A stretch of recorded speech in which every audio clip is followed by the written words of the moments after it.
came to in their prayer, meditation, and solitude. So Saint Makarios of Egypt had this to say about patient endurance and discrimination. The signs that accompany those who wish to submit to the Logos of God and who bring forth good fruit are sighing, weeping, sorrow, stillness, shaking of the head, prayer, silence, persistence, bitter grief, tribulation of heart arising from religious devotion.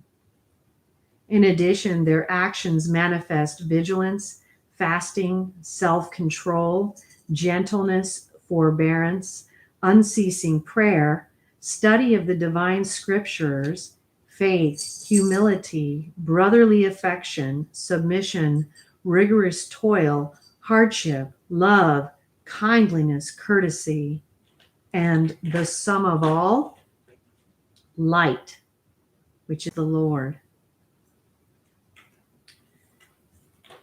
That's what I'd like you to contemplate on there.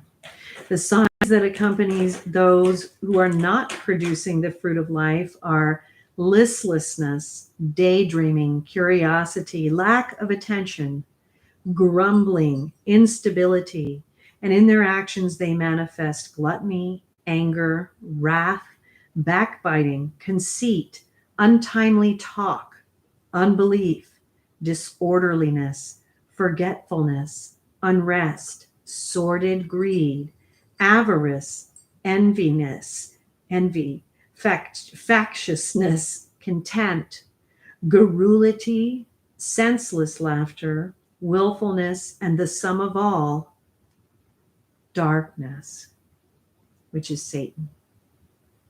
In accordance with divine providence, the devil was not sent at once to the Gehenna assigned to him, but his sentence was postponed in order to let him test and try men's free will. In this way, he unintentionally fosters greater maturity and righteousness in the saints by promoting their patient endurance.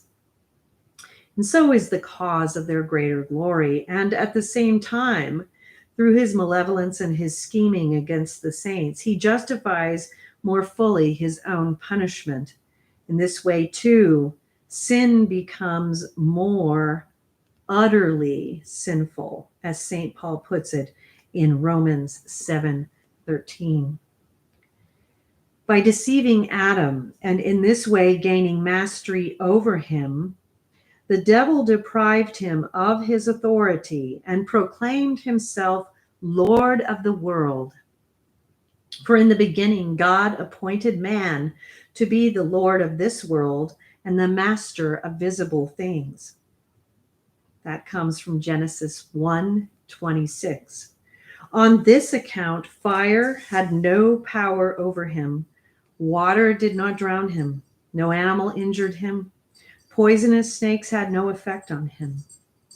But once he had been deceived, he surrendered his lordship to his deceiver.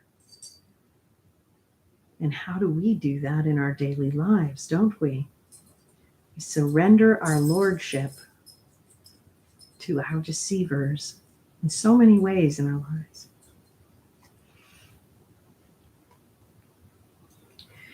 When the devil beheld Adam's original glory shining from the face of Moses,